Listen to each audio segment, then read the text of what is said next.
Good morning, SKN. I'm Jamie Morris. And I'm Cortensia Carty. Well, it's Wiscamus Wednesday. Wiscamus is on vacation. He's probably off in Dubai. He probably is. But we're still celebrating on his behalf here at Studio 327. Yes. Right, we want to apologize also for yesterday's show. We were not able to bring a live show to you because of some technical difficulties here in the studio. Yes. But again, we're grateful that we're here today. Yes, we are. And we're grateful that you chose to join us this morning as well. Absolutely right. Yes. So a great show lined up today. I know that we're going to be talking about the Independence Freedom Concert. Yes, and we're also going to be talking about Black Legend Wednesdays. You know, I look forward to that. Yes. Black Legend Wednesdays, as you said, the concert and various other parts. But you got to stay tuned to find out what they are. Definitely. Yeah. All right, so we begin right now with the latest in local news. Nationals celebrate Independence 39 across the UK by way of a press release by the Ministry of Foreign Affairs. On Friday, September 23rd, nationals from across the United Kingdom came together in London after a 2-year hiatus to celebrate our national independence. They gathered at the headquarters of the International Maritime Organization, the IMO, which was briefly transformed into a chapel and elegant dining hall to celebrate the 39th anniversary of independence. The officiating pastor was Reverend Guy Hewitt, whose message resonated with those gathered. He reminded them of the journey they were on and to never forget the sacrifices some of them have made personally to build a more prosperous United Kingdom, and that their hard work and energies were bearing fruit here and at home. High Commissioner Isaac, who was very ably supported by his staff in organizing Friday's event, welcomed the 150-plus nationals in attendance and thanked them for their presence. The High Commissioner expressed his delight that they were able to meet again.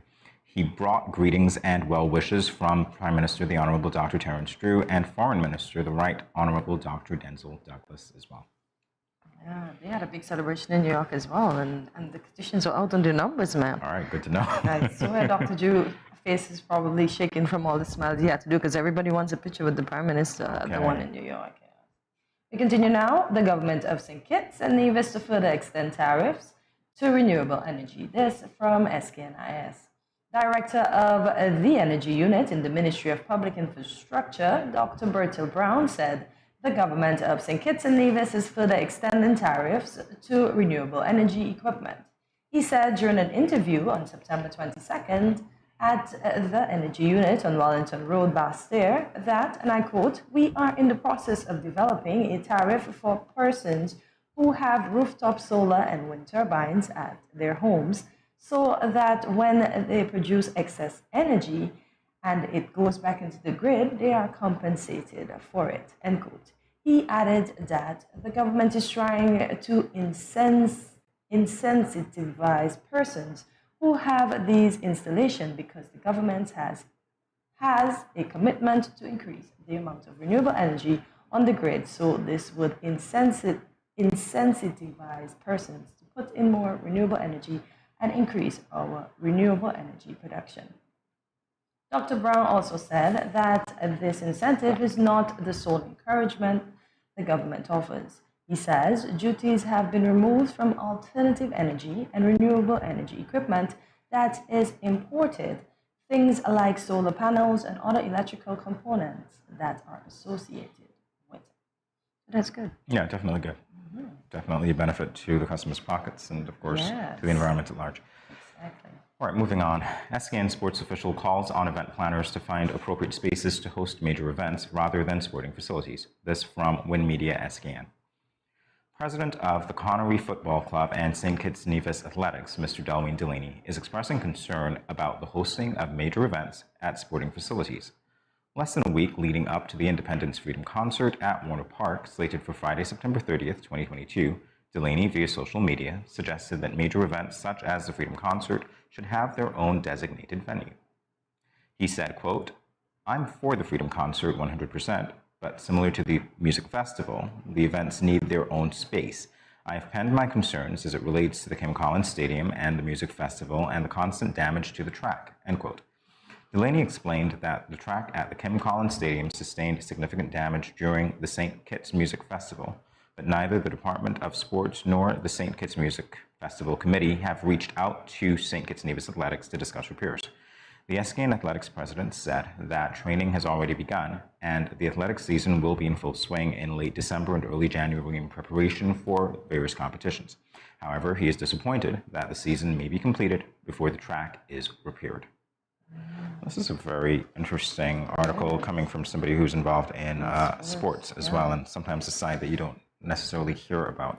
So he penned it on his social media page. We're talking about it, and hopefully things get rectified. It'd be interesting to see what the Ministry of Sports does in relation to this. And perhaps we could even have a little bit of that discussion with one of our guests coming up later this morning, so we'll see how that goes. Now for your local weather, it's partly cloudy with a 40% or moderate chance of showers, with a high of 90 degrees Fahrenheit and a low of 77 degrees Fahrenheit. It is now 83 degrees Fahrenheit.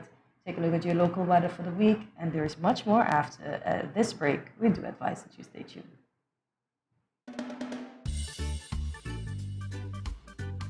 Children, how can you tell a tsunami coming? Teacher me. Sammy? My mother said, when uncle jump in the pool and the water spoosh out, that's how you tell a tsunami coming. Settle down, children, settle down. Do you remember our tsunami song? Yes! When you feel it shaking and it's moving around, you see the ocean gone like the fish on the sand. You should run, to high ground, a tsunami soon come. Mommy, Uncle not here and the other shake. Hush your mouth. Daddy, Uncle not here and the sea gone.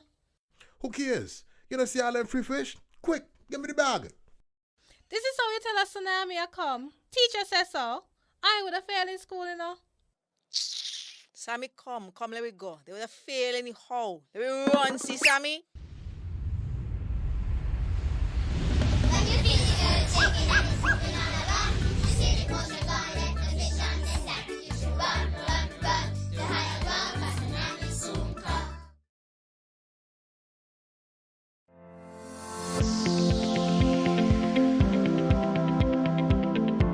Do you know that common baked goods such as bread and crackers are high in salt?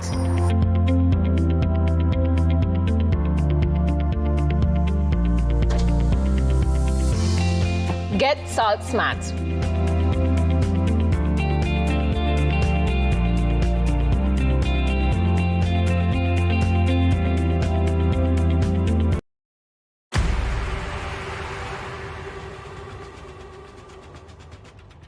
What will it take to grab the attention of someone with the power to make your dream come true? 7 hopeful entrepreneurs in search of the finances necessary to take their ideas to the next level. This is their lives, right? This is their business. 4 savvy business owners ready to make a pragmatic investment. You can't help people if you can't help yourself. First you make the dollar and you give the dollar. Why you take your business offline? I really feel that you need to do a little bit more research. Very knowledgeable. Super knowledgeable. You have a great idea and a great concept. I think you'd be snapped up by Disney. If you have a job someplace, it means that if something is not working, you can walk away. Who will invest? Let's do this. Let's do this. Thank you.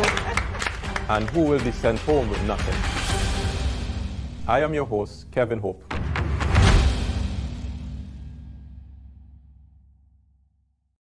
Welcome back to Good Morning SKN as we continue now with regional news. Hurricane Ian strikes Cuba. Florida braces for winds and floods. This from the Caribbean. Hurricane Ian tore into western Cuba as a major hurricane on Tuesday after left 1 million people, without electricity, then churned on a collision course with Florida over warm Gulf waters amid expectations it would strengthen into a catastrophic Category 4 storm. Ian made landfall in Cuba's Pinar del Rio province, where officials set up 55 shelters, evacuated 50,000 people, rushed in emergency personnel, and took steps to protect crops in the nation's main tobacco-growing region. The U.S. National Hurricane Center said Cuba suffered significant wind and storm surge impacts when the hurricane struck with top sustained winds of 125 miles per hour. Ian was expected to get even stronger over the warm Gulf of Mexico, reaching top winds of 130 miles per hour as it approaches the southwest coast of Florida, where 2.5 million people were ordered to evacuate. You know, this is the thing. Evacuations are always strange to me because I've never had to do it. We live in an island where you're going to go literally unless you're going to boat or fly out, right? But there are people who live on these paths. I guess their building codes don't support, the infrastructure doesn't support fighting or resisting against the impacts of the hurricanes like that. And it can really be devastating, death tolls and other things. We're talking about electricity outages as well. You read about 1 million people are without that. We learned what happened in Puerto Rico very recently after that storm passed us, and so it's devastating all around. All around. All right, well, a little more devastating news for you this morning, but not quite on that level. International news. More than half of the world's palm trees are endangered. This from BBC. More than 1,000 species of palm tree are at risk of extinction, according to a study. Scientists used artificial intelligence to assess risks to the entire palm family, from tall trees to climbing plants. The data gives a much better idea of how many and which palm species are under threat. Palms are a huge plant family that provide millions of people with food, drink, and shelter. Study leader Dr. Sydney Bellow of the Royal Botanic Gardens said, quote, "We need to do all we can to protect biodiversity, and that encompasses more than 1,000 palm species that we now know may be threatened," end quote. She said that action was needed to conserve plants on the ground and to collect more data on them, which cannot be done without the people who live in the regions where palms grow and who use them daily. Palm trees have a host of uses, including as staple crops such as coconut, palm oil, or dates, or in the making of furniture, rubber, oil, and ropes.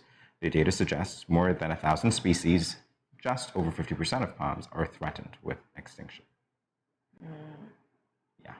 Look at that. I never know palms made rubber though. And I actually never knew that dates came from a palm tree, so I learned something today years old. Every day. All right, well, there you have it for the latest for today. We'll be back in a moment with Black Legends Wednesdays. Stay tuned.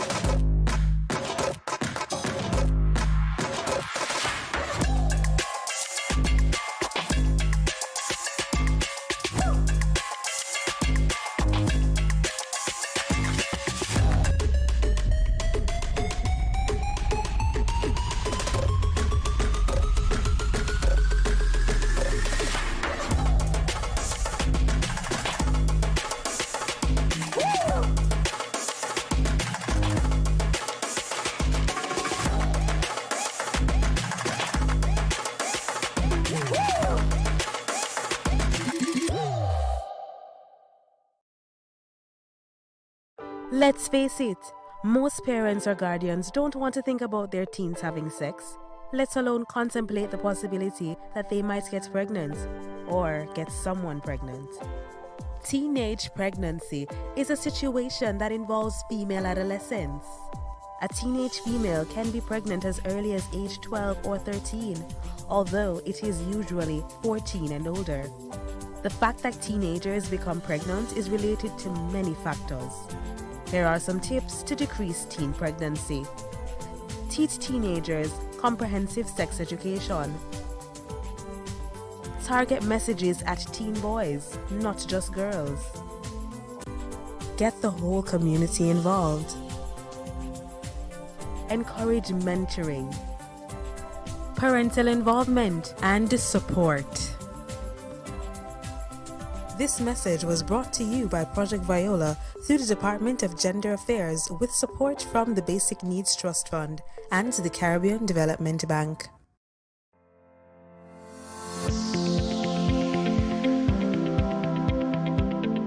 Consuming excess salt can lead to heart attack, high blood pressure, and even stroke, and other health-related conditions such as kidney disease.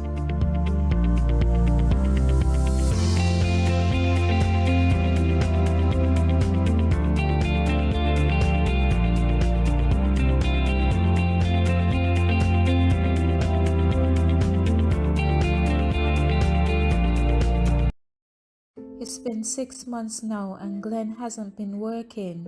His attitude has completely changed and he's been leaving the house every day for hours and liming with his friends and coming home drunk and causing confusion. Gloria, this is what you cook today? This is not enough food for a big man like me. But Glenn, it's been 6 months now. You haven't given me any money to shop for food. Okay, so what you want me to do if my boss ain't called me out for work as yet? Look for a different job now. What you just said to me? Get a next job. What? Help! Let me go! Let go what? Yeah, let's see what really happened. Let go what? Watch your mouth with me now. The weekend mom and dad fight. When are they going to stop? Domestic violence is not just physical, it's mental, emotional, economical, and psychological. If you, your friend or family member is being abused, you can contact one of the numbers listed below for help. Department of Gender Affairs 662-5492, Special Victims Unit 662-7077, Counseling Unit 465-5000. This message was brought to you by the Department of Gender Affairs in collaboration with the Ministry of Health and the Pan American Health Organization.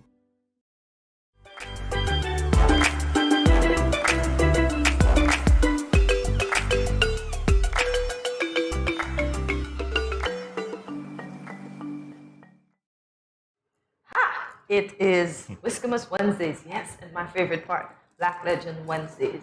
So, do you know what that means? That we're going to be talking about another Black legend? Would that Black legend be you today? I'm not legendary by any means. Not yet, right? not yet. Not legendary by any means.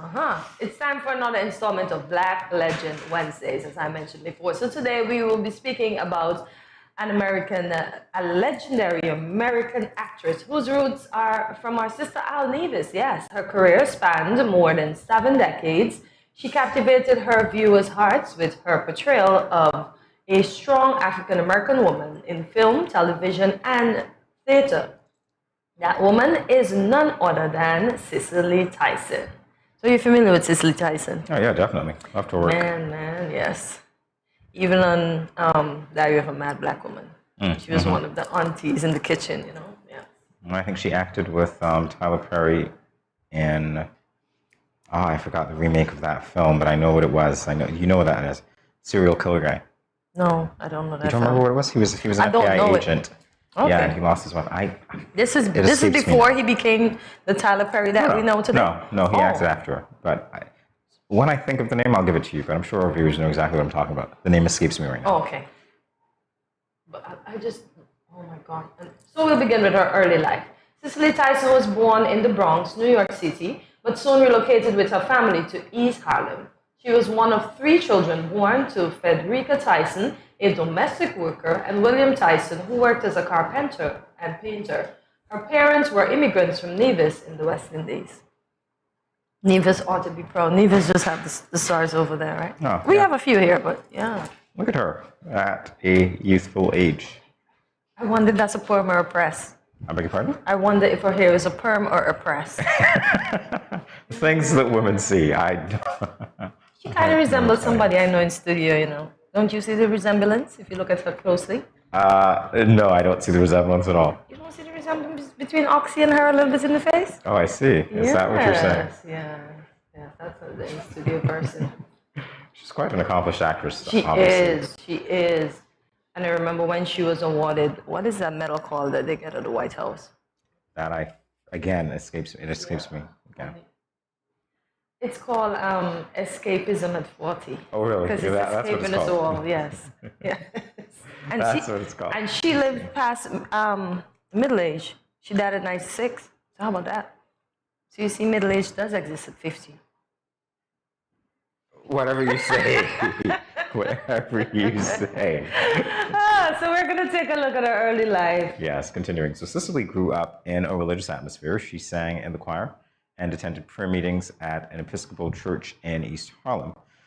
Tyson's mother was opposed to her becoming an actress, but she changed her mind when she saw Cicely appear on stage for the first time. I can only imagine what that was like to actually convince, your parent that you were good at something that you want to pursue having taken the stage for the first time. It's great. And look at that. She pushed on. She didn't allow her parents to say, no, don't do that. She pushed on, and I like that.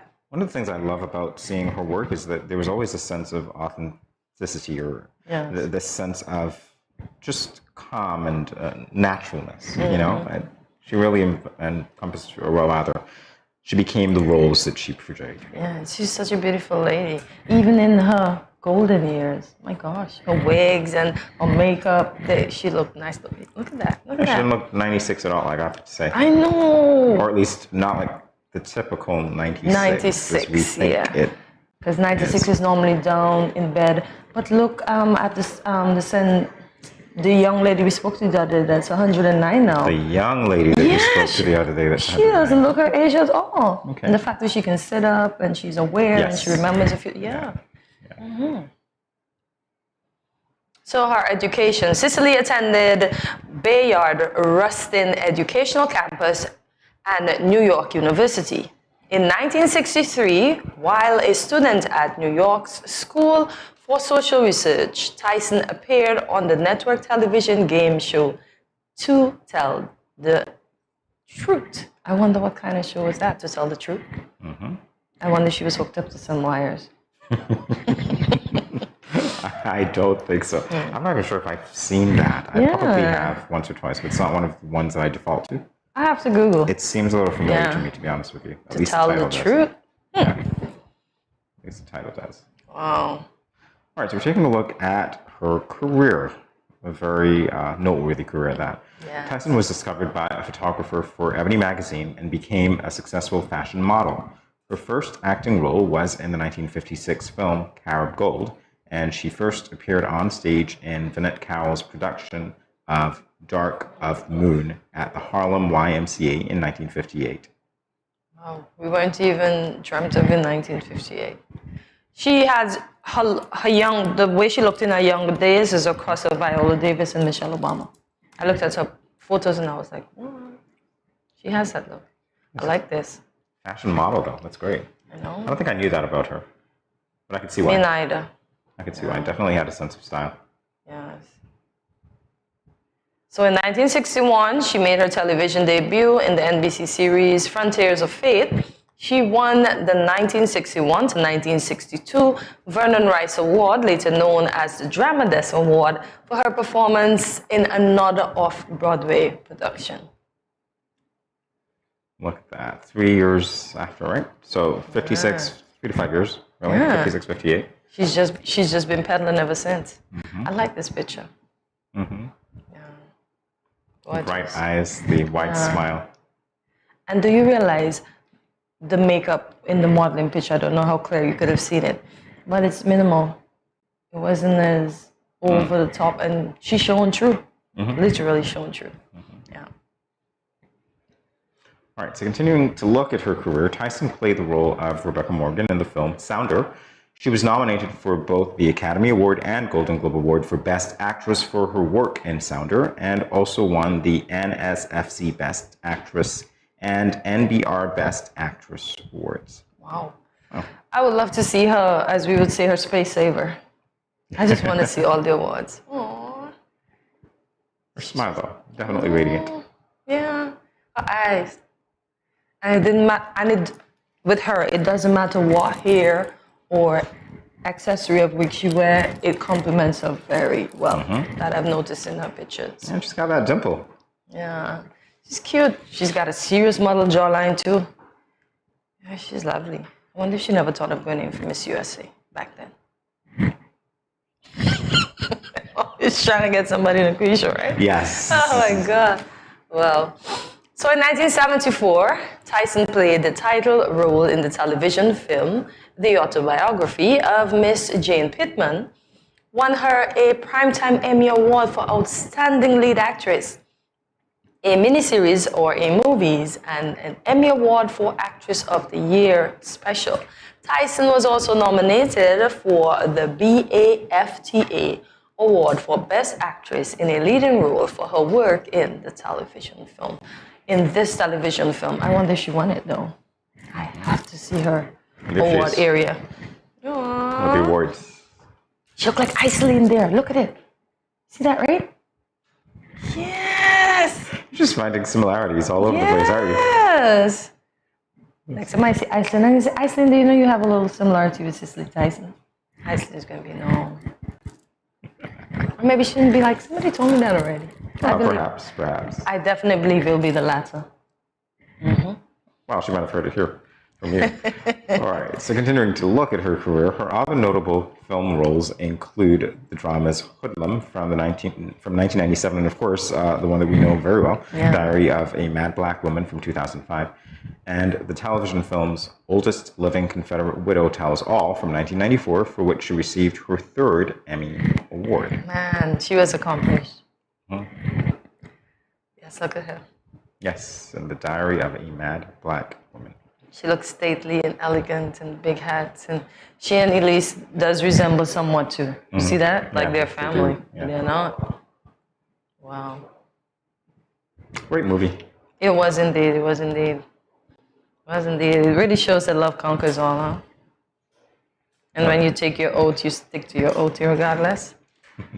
Do you see a little bit of the her modeling past coming through here? Yes. She's smizing with the eyes. And the hats, though. Definitely flair. Grand.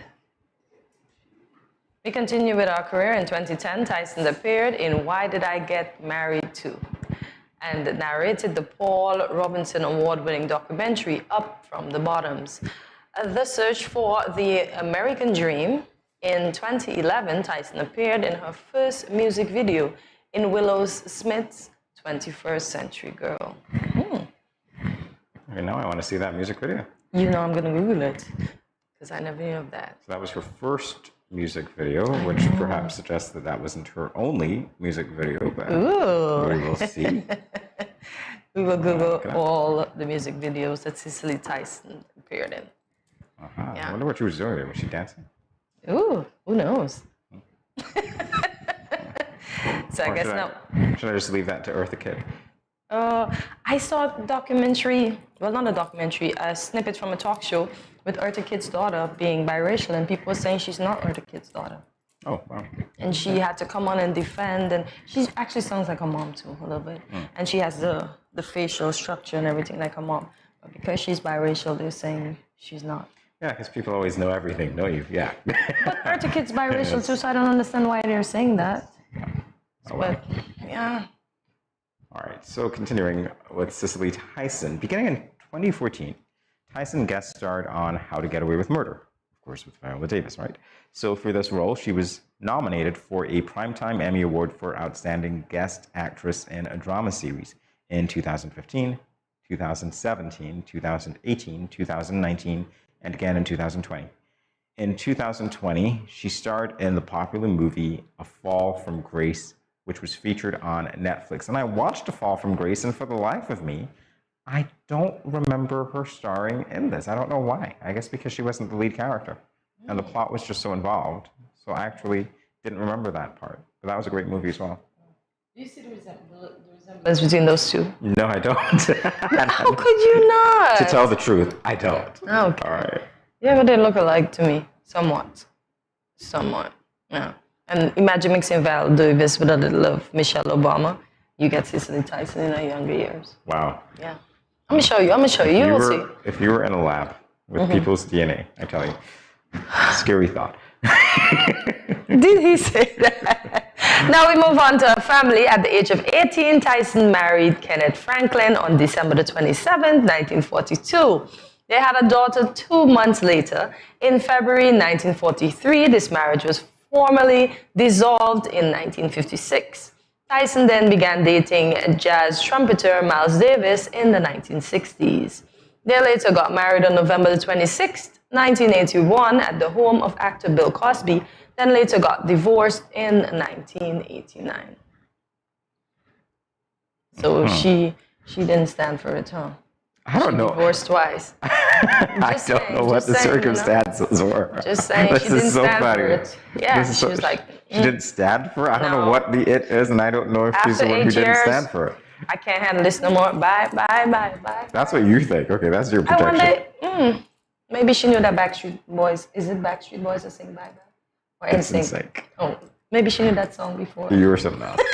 You were something else.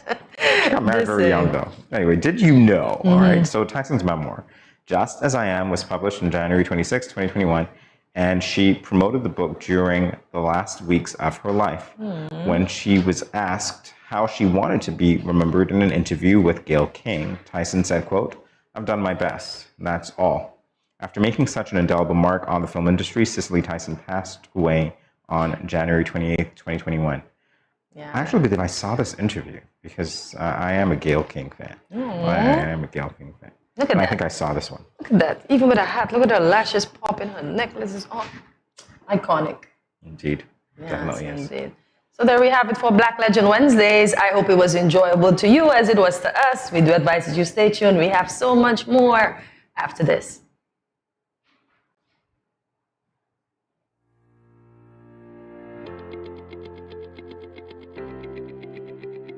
Dreamy Decor specializes in flowers for all events, from birthdays to weddings and any other special occasion.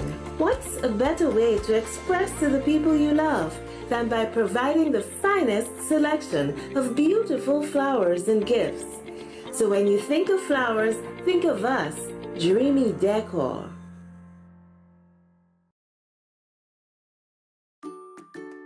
Has anyone ever touched you here, or here? Well, these are actually bad touches, not good ones.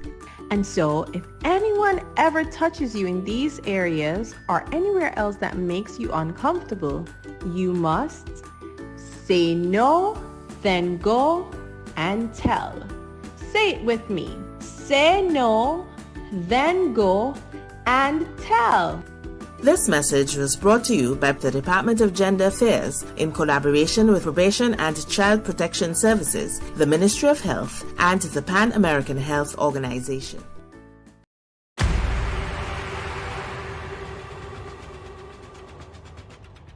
What will it take to grab the attention of someone with the power to make your dream come true? 7 hopeful entrepreneurs in search of the finances necessary to take their ideas to the next level. This is their lives, right? This is their business. 4 savvy business owners ready to make a pragmatic investment. You can't help people if you can't help yourself. First you make the dollar and you give the dollar. Why you take your business offline? I really feel that you need to do a little bit more research. Very knowledgeable. Super knowledgeable. You have a great idea and a great concept. I think you'd be snapped up by Disney. If you have a job someplace, it means that if something is not working, you can walk away. Who will invest? Let's do this. Let's do this. Thank you. And who will be sent home with nothing? I am your host, Kevin Hope.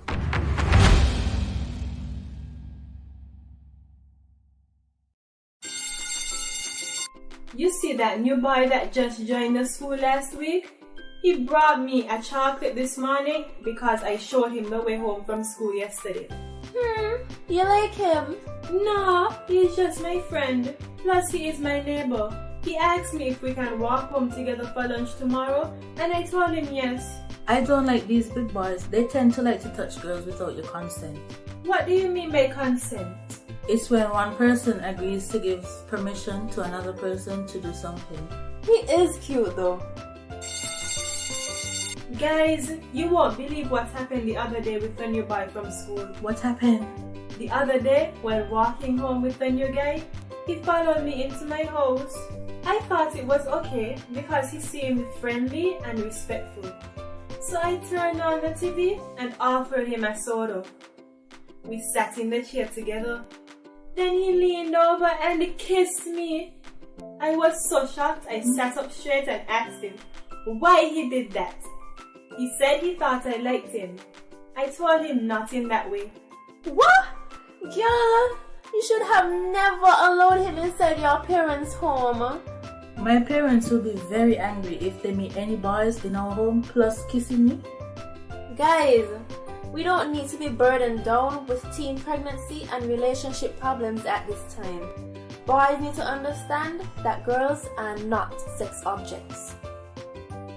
Remember, you have the right to consent to every activity being performed, from holding hands to anything more, and to change your mind at any time.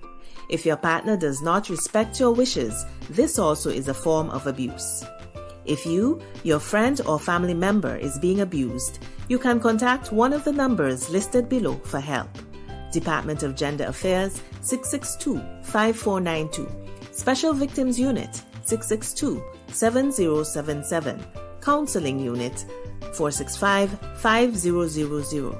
This message was brought to you by the Department of Gender Affairs in collaboration with the Ministry of Health and the Pan American Health Organization. 各位朋友，大家好. Greetings, my lovely people. I'm Chantel, residing in Taiwan. 12 hours time difference. It's nighttime here, morning time in SK. I'm busy and on the go. However, I always manage to keep up to date with what's happening in SK. All thanks to Good Morning SKN. Good morning SKN. Ciao, bango!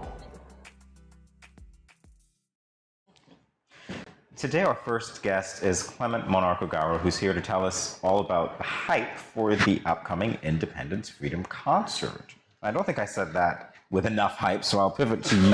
Welcome to Good Morning SKN. Welcome back. Hey, good morning, folks, and it's good to be back again. Really good to be back to talk about something different this time, but it's in the field of entertainment. Yeah. And of course, you know, St. Kitts is the entertainment capital of the Caribbean. So we are getting ready, of course, to end the Independence 39 celebrations with a super concert, the Independence Freedom Concert, on Friday the 30th of September, starting at, I know the poster says 8, but we'll have music there from 7 o'clock. So you can come and join us there for a super concert. It's the Independence Freedom Concert. And we're planning to have a great time. All right, let's talk about that a little more because the title definitely resonates. Independence Freedom Concert. What are the origins of that? I think, this has happened for quite a while. It has happened in several different venues, including Warner Park. And I know that there's some controversy about the location because of, other stuff. But I think this is, it was designed as a gift back to the nation for independence. So as you know, it's a free concert. And that's pretty much the extent of it. This government, previous governments have done it. And so it continues both in St. Kitts and in Nevis. Of course, the one in Nevis got postponed. I think that they're still going to have that concert, and we'll wait to see what happens then. But we're ready to go. Yeah, you seem that way. We're ready to go. Yes, of course, there's always chatter on social media. So there's been a lot of chatter about the venue. About that. Exactly, because earlier we talked about that a little bit. Yes. In terms of the damage to tracks, etc. Yeah, listen, we have tons and tons of venues in St. Kitts. I think what it's telling us is that we probably need something specific to entertainment so that we don't, if we're using venues that are traditionally, traditionally created for sports, then we need to find the technology to protect the track or the pitch during these events. So, it's not my decision, but I think that it's time that we have some place where we can say this is the major entertainment center in St. Kitts. When we have major events, we take it there. The Carnival Village was there, but that's not in a state or maybe size to have events like this, because we're expecting a massive crowd, upwards of 5,000 people on Friday night. And that's the reason why we decided to go to Warner Park. Now, it has put a dent in, of course, the football playoffs. And, people have had their say. But you know what? Social media doesn't cost anything. except when you say something and gets banned. So we allow the folks to say whatever they want to say. But the concert is going to go ahead. Football returns next week. And that's basically what it is. We have a huge lineup, and we decided to focus mainly on our homegrown artists. I know a lot of people say local, but these guys are not local anymore. Some of them, they perform all over the world, so they're not local anymore. And so we have, let me make sure that I read this so that I don't forget anybody's name, because next thing they're going to call me and wonder, why did you miss my name? Or take to social media. Ruckus H.E., there you go. Ruckus H.E., De Jour Rodney, Sister Sensia, Akayu Sweet, Infamous, Katie Dan, Highlight, and they will be backed by the Bacchanalist crew. And of course, we have Grandmasters as well, the host, Ike the Real Right, and 5-star Pino.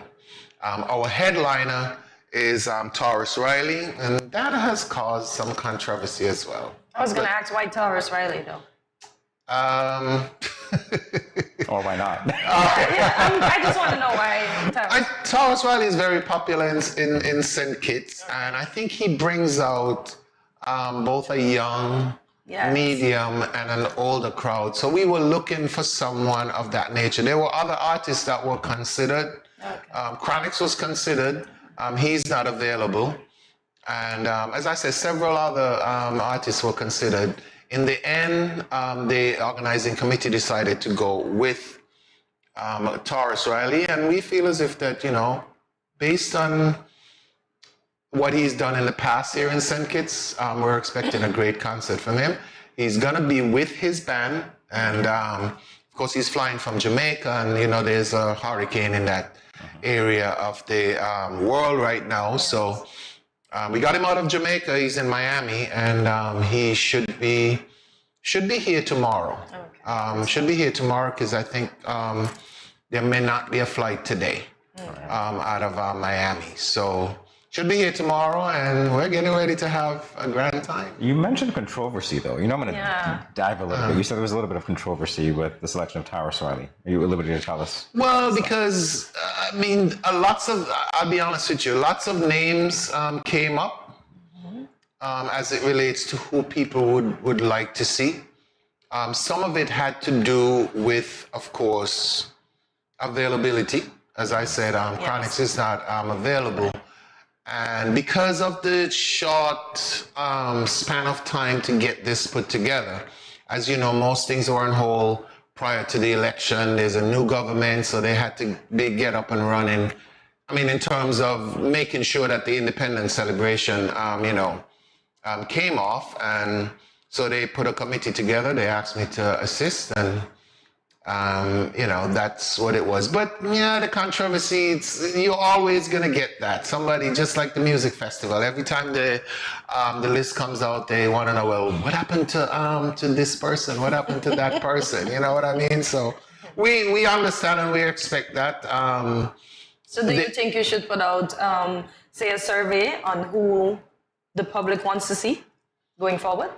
You can do that, but then it comes down to affordability in terms of what some of these artists are charging, because these, they're not cheap. They're not cheap. Definitely not cheap at all. I can tell you that. The kinds of US that they're quoting.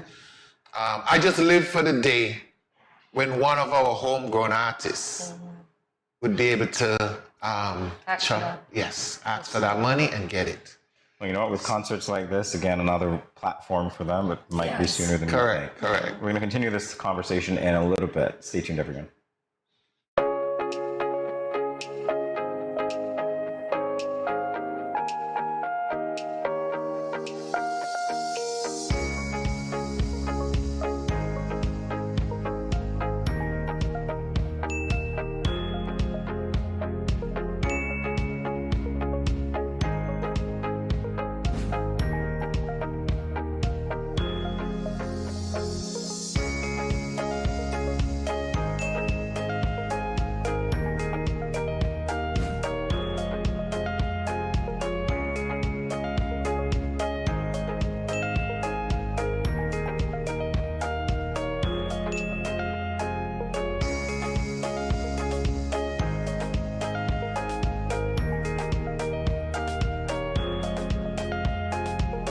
No cash, no card, no problem. JAD. Embrace the freedom. Yo, this is your boy Smiley of the Grandmasters Band, and you're watching GMSKN. Hey, wherever you are, whatever you're doing, just make sure you're watching GMSKN. What up?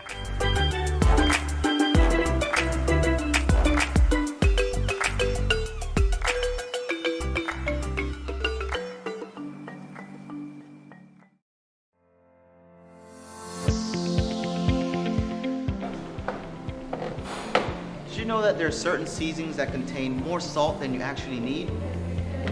There are more natural, healthier ways to reduce the salt intake in your dishes by using natural things like onions, garlic, seasoned peppers, and even thyme and merengue powder.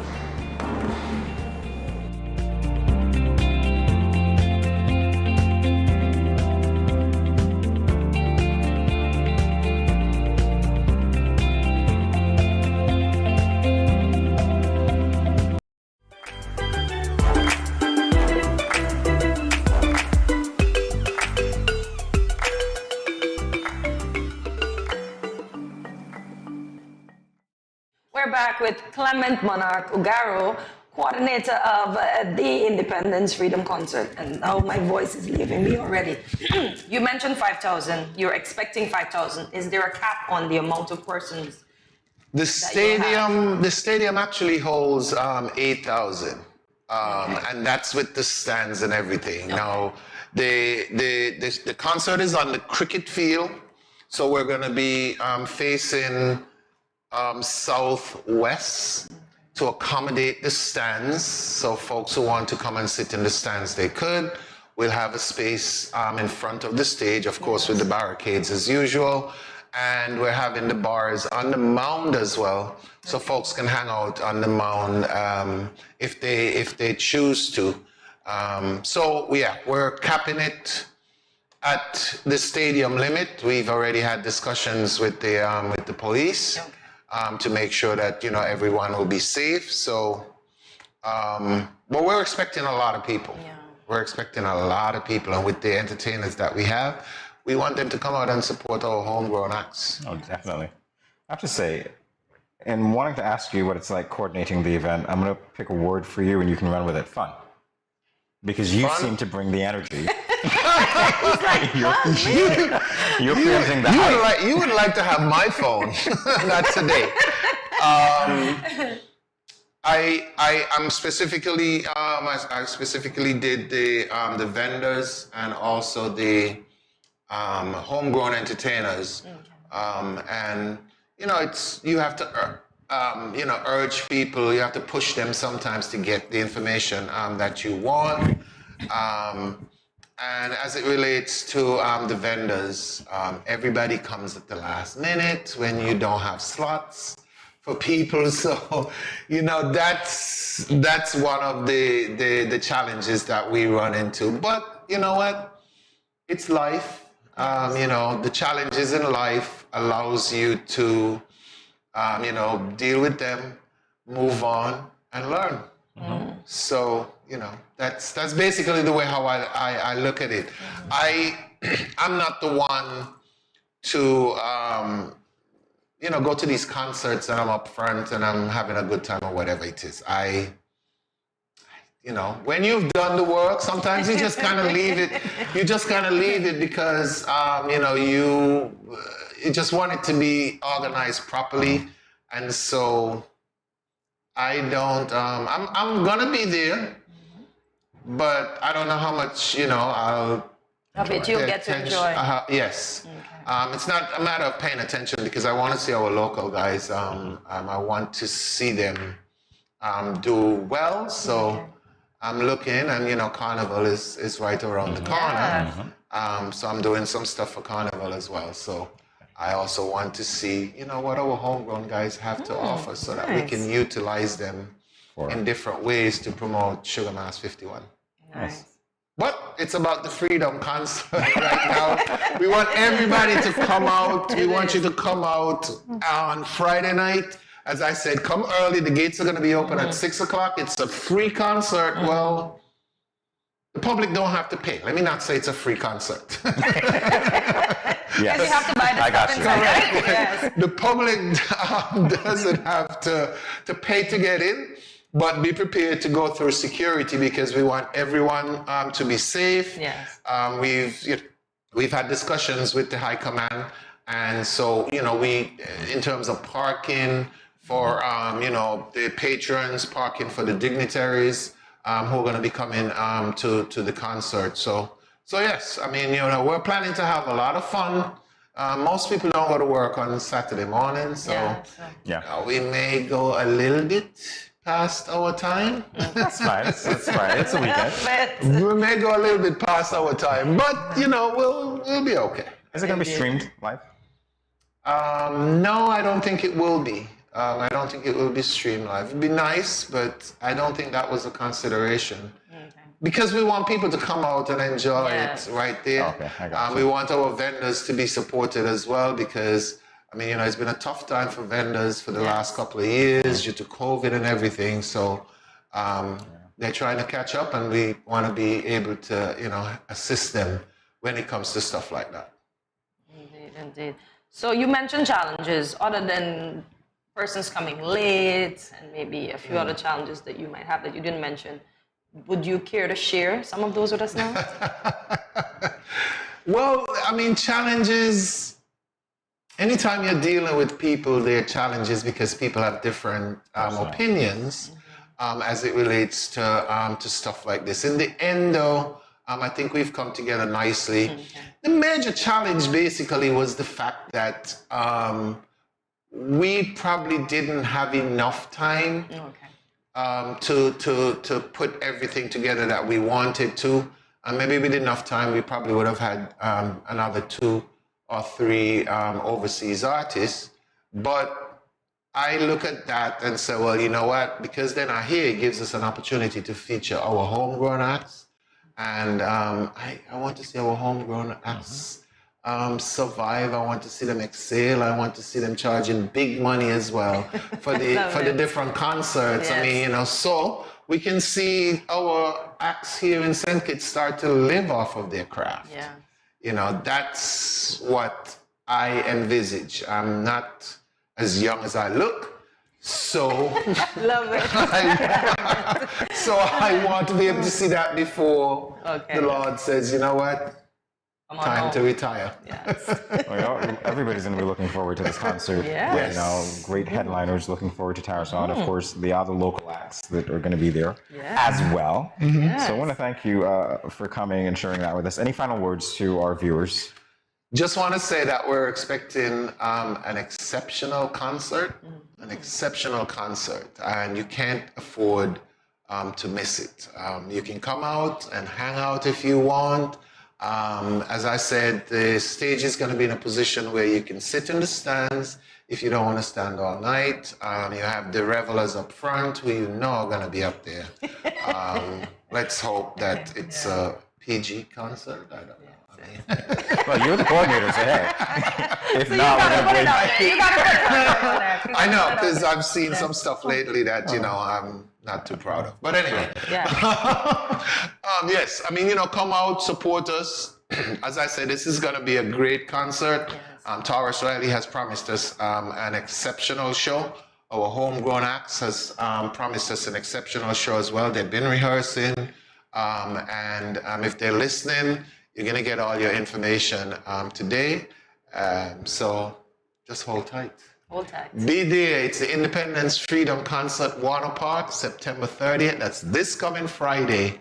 And we're going to be there from 7 o'clock at night. The gates open at 6. Make sure you just walk with yourself. That's it. I love it. Money in your pocket. Nothing else. We don't want anything else in there. You got your money to buy at the bars. Yeah. And, yourself. That's all. Maybe a rag or 2. All right. All right. Thank you so much, Clement Monarch O'Gara, for sharing with us on this Independence Freedom Concert. More GM SKN and a flash, everyone. Stay tuned.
Hey, my friend, what going on? Not a thing.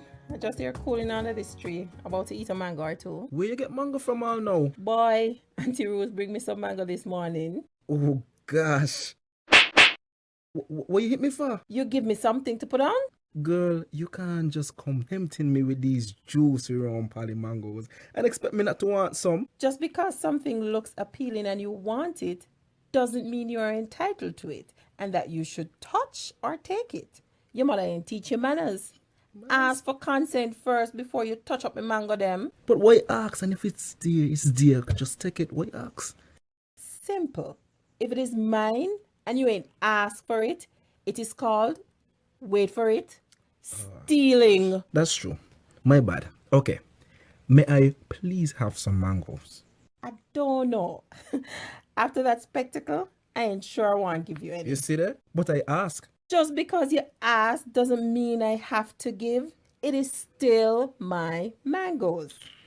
So what you tell me ask for then? Because consent is everything. Had you asked first, I would have been more inclined to give you one. And just because you ask doesn't mean I have to give you. You got it? Okay, I got it. Now, may I please have some mangoes? Only because you're my friend and I like you. But that still don't mean you're entitled to it. Okay, I get it. I get it. Good. Don't leave your mango skin on the ground, eh? If you understand the importance of asking for someone's consent for a mango, then it shouldn't be too hard to understand consent when it comes to sex. The power of consent is everything. Ask first. If you or a friend has been sexually assaulted, please call 465-5000 for the Counseling Center. This message was brought to you by No Judgment SKN and sponsored by the Basic Needs Trust Fund, the Department of Gender Affairs, and the Caribbean Development Bank.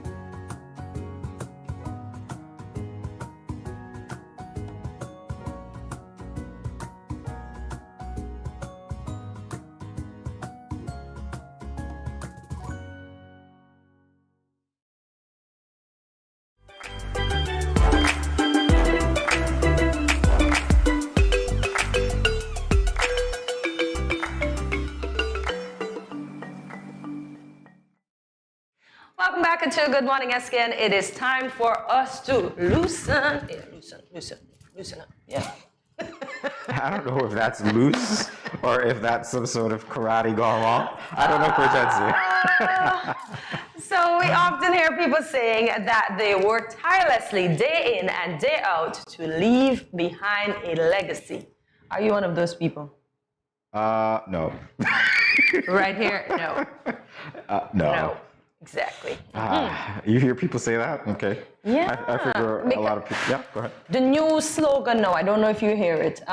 They're building wealth for their future generation. Have you heard that one? Oh, okay. Nice. Yeah, so that's what they're doing. So that's their legacy, building wealth for the future generation. So they're creating businesses that they hope these children and young adults will carry on in hopes that, the wealth will continue to flow on. That's progress because normally used to be trying to survive from one day to the next. So you're building that's awesome. That's great. So maybe we need a business to create a legacy? Wow. No. Interesting. All right. No. Huh. So what do you think is meant by a person's legacy? What do I think is meant by a person's legacy? Well, that's the thing. It's like it could either be an empire, something that they've worked at that, as you say, they can pass to other generations or leave for other generations. Yes. It could be something as simple as their reputation. What are they known for? Yes. What good they bring to the society when they were alive, that sort of thing. Yes, you're correct. Yeah, so it spans so many different things for me. What about you? But those are the two, when I actually looked it up, those are the two that came to fore. Your behavior and your monies. So like the Buffetts and the Trumps and everybody else, they have the wealth to carry. It's all about the money. You feeling me here? Yeah, because nobody wants to be known. Oh, your grandfather was so nice, and you look like you're following in I'll your give you this one footsteps. because it could be about the money, but definitely reputation or your name, because we do a lot of that in this small Twin Island Federation we have. We identify people, and to some degree, I would even say that we determine how to treat with certain people. Yes, with based the on names. their surnames or what we know of them. Yes. Which is why I love anonymity. Ah. That's just me. So much for that. I think that's already gone. In any event.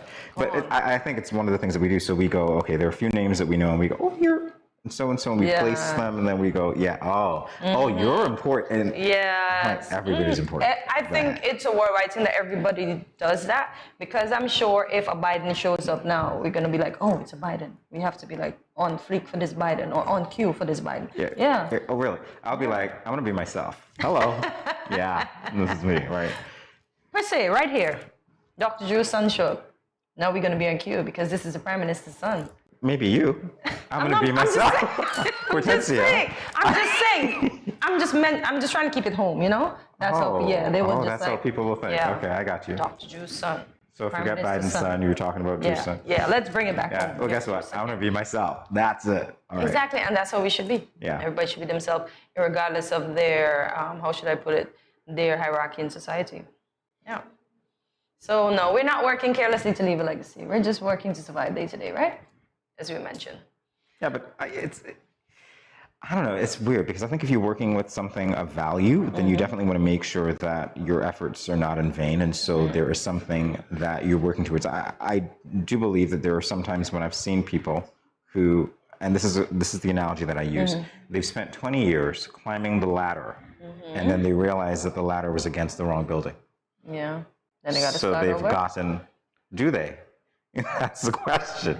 You know what I mean? It's like you've devoted all your time to something, so you want to make sure that it's meaningful. Yes. And it adds value, not that it doesn't do what you think it ought to do to better whatever the situation is that you want to better. Because I think it's all about, making things better as well. Yeah, but what about climbing the ladder to leave your legacy? But in leaving that legacy, you didn't get to enjoy the legacy that you left behind because you're just concerned about the next stair of the ladder. The next stair of the ladder. So you don't enjoy. And as soon as you leave that legacy behind, let's say it was monetary, in a year, that legacy is dead. It is, really? Yeah. No, because... Some people spend that fast, Jamie. Well, that's what I'm saying. That's Everybody will what I be mean. talking about how you had money. I'm saying. And they'll keep that. That's your legacy. Boy, you worked, but your people didn't really, value it or they squandered it or whatever. So you didn't enjoy the legacy, but they enjoyed it in less than a year. Well, that's the thing. It's like, do you understand why? And this is what I say to you. I think we had that conversation yesterday. The why is important. Is the how. It's like, well, why did my ancestors work so hard on this project? What is its value? And if I understand that, or if people understand that, then it's easy to try to keep that going. But you have to understand it. Yeah, because if you doesn't, as I said, in a year it's gone. You won't think they invested to get to reap the benefits of the profits, and that's why it's up this high, so you can reinvest, and it can be generational wealth, as I'm saying. Generational wealth. I gotta ask you, do you think we have a bunch of lazy kids? When I say that, I mean, is it lazy kid is in a sense that parents work hard and give them everything. We were encouraged to get our little summer jobs. There's still kids that have summer jobs, so not all kids don't work. But there's still kids that have their summer job, but most kids are handed everything. Jimmy, we had to bring furs to get a bicycle. We had to do excellent in school to get the hottest new shoes or a ring or something that you want to never like that. We always had to work hard. These kids are just being handed a tablet for Christmas. What did they do? Did they clean up? Did they? Imagine we had to beg so hard for $1 to buy a bag drink. These kids are given a whole week of allowance. What did they do to get that allowance? Kids, I'm not saying anything bad about them, just saying. What did they do? They were born to parents whose job it is to support. Yeah, just to support them. No, we had to work hard. But here's the thing, as you're talking about that, it's like some people's legacy is that they're good parents. That's really what it is. It's like, they might not have empires to build, but they are raising a family. And the question is, when you see, their offspring, what comes to mind? What are those things? It's like, that's their investment. That's their ladder. That's what they've been working towards, so that the greatness doesn't necessarily manifest with their generation, but it might manifest with their children. Yeah, you're correct, because as they say, oh, you sound just like your grandfather, or you model your grandfather, just stuff like that. People would normally say that'll make your heart smile. Oh, so what would you like your legacy to be? don't have one. I don't even think I control what legacy is. And I tell you why, because I think it's contextual and I think it's specific to the person who is evaluating whatever my work or body of work is. So they might say, you know, come on, we know, we think legacy, right? And by default, we think it's a good thing. We don't think notoriety, but let's be realistic. Yeah. There were some people that are going to be remembered for really bad things. Yes. Believe it or not. Because as soon as the name comes up, they'd be like, oh, he was a thief. Exactly. Exactly, Jamie, for real. Oh, yeah, he was so nice. He used to give to the poor, you know? But yeah, exactly. Yeah, that's So those are exactly things. how it goes. I just want to be remembered for being a fun-loving person that made almost everyone I came into contact with smile or made them feel like they played an important part in the world and in society. All right, so if you didn't That's say that my last legacy. part, I would have said that you could pretty much be the Hershey's aunt. Remember that guy? No. Big, like I had a friend, everybody used to call him the Hershey's aunt because his smile was really wide. Like, hey, Hershey. It was just No. You know what? I'm going to take it. He had a white smile. That's good. I'm going to take it. Yeah, I don't think, but in answer to your question, I don't think that, I really give any thought to that because if you're going through life anyway, it's about adding value while you're alive. Yes. I don't really think that many people think about, unless they're on their deathbed or they have a lot of money and they're thinking, what's going to happen to this after I've set up my generations or whatever, or generational wealth, that sort of thing, that you're thinking, what's going to happen when I die? Imagine you're dying and thinking about what's going to happen to your money. You can't That's do why some anything people give about it away. that. Some people give it away. Some people give away the Yeah, assets some that they people, have. really, literally give it to charity. Yeah. Leaving it off a family, and their family's like upset with them, like, but I thought you left that legacy for me. No, I know you're going to waste it, so I'm going to give What it do to they say? They're somebody not who's going to here. stretch it. I'm just, it's like, hey, you can be upset all you want. It's not like you're there. Exactly. So it is what it is, right? Yeah, so as I was saying, I don't think that a lot of people, well, at least I don't give a lot of thought to legacy. It's about living for me. Yep, indeed. All right. I wonder if do you think your inheritors would find value in your legacy? What's there to inherit? Let's see. Being Hortensia or a relative of Hortensia would be cool because they'll be, oh yeah, I remember Hortensia. She used to like laugh and talk a lot of nonsense on days. Yeah. It's interesting. I don't know. It's interesting to say. It's hard to say exactly what it is. Because again, I don't give a lot of thought to future generations in terms of family. I don't. Okay. Okay. Is that a bad thing? No, it's not. It's my thing. I'm owning it. All right? Yeah. Oh my gosh. As we said, we don't really think about the generations to come, but at least when I go on, as Monarch said, when Jesus calls me, well, he didn't put it in so many words, but when Jesus calls me home, when my roll is called up yonder, I just want to be remembered as a good person. All right. So yeah, that will be my legacy that I'll leave behind. So what will your legacy be? Stay tuned. Much more after this.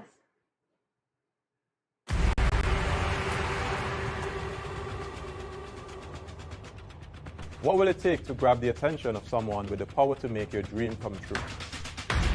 7 hopeful entrepreneurs in search of the finances necessary to take their ideas to the next level. This is their lives, right? This is their business. 4 savvy business owners ready to make a pragmatic investment.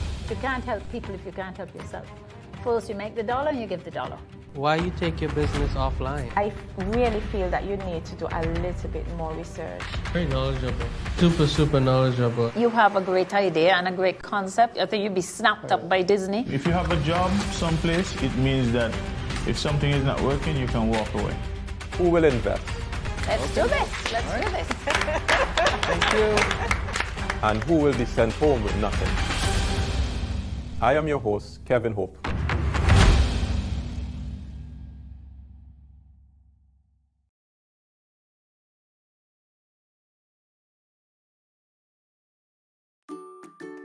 Has anyone ever touched you here, or here? Well, these are actually bad touches, not good ones. And so, if anyone ever touches you in these areas or anywhere else that makes you uncomfortable, you must say no, then go and tell. Say it with me. Say no, then go and tell. This message was brought to you by the Department of Gender Affairs in collaboration with Probation and Child Protection Services, the Ministry of Health, and the Pan American Health Organization. Good morning, SKN. This is Lyrical. I just want to say blessings to you. There are a happy place in the life if you live in there. A happy place in the life if you live in there. Cause them at a happy place in the life. And they can't change. And they just come out here to do right. So whether day or night, they will never ever change. Blessings, blessings, and blessings.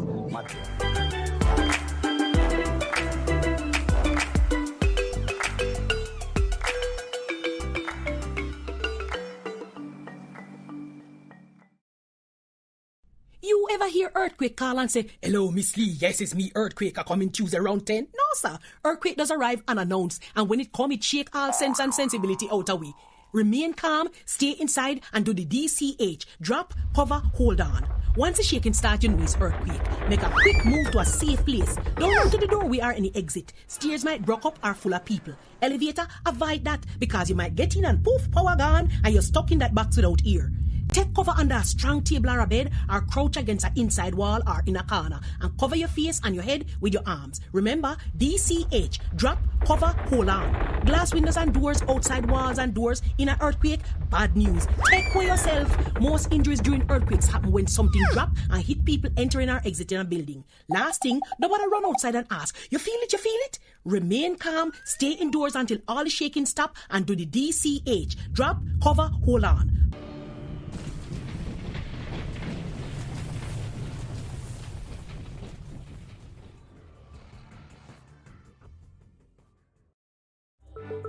These teen boys nowadays get me so upset. I see these teen girls with their big bellies and you want to tell me y'all couldn't protect her and yourself? Come on. Now don't tell me no stupidness about you feel embarrassed about getting a pack of condoms or asking somebody for one. That ain't nothing to be ashamed about. You should be proud that you are making a wise decision, but you still have to abstain from having sex with someone under the age of consent. If your boys are pressuring you to have sex and you don't want to, then don't. You are in charge of your life, not them. I heard another one saying it's sweeter without a condom. But my granny always told me, no glove, no love. So let me tell you something. It's sweeter to have money in your pockets and not have to support a child at that young age. Before I say anything else, the best way to prevent teenage pregnancy is to abstain. In other words, no do it. Let me talk to the big men troubling underage girls. Why you sleeping with your daughter? You not live clean. Your girl at 16, and your daughter at 13. So girl look me, but me know in that. Big man no deal with back pan back. You understand where I'm coming from, right? This message was brought to you by Project Viola through the Department of Gender Affairs with support from the Basic Needs Trust Fund and the Caribbean Development Bank. Good morning. Good morning. This is Karen of Paris and support from Paris Vermont. I want to encourage y'all to sign on to Good Morning SKN every morning from 8 to 10 at Studio 327. Thanks.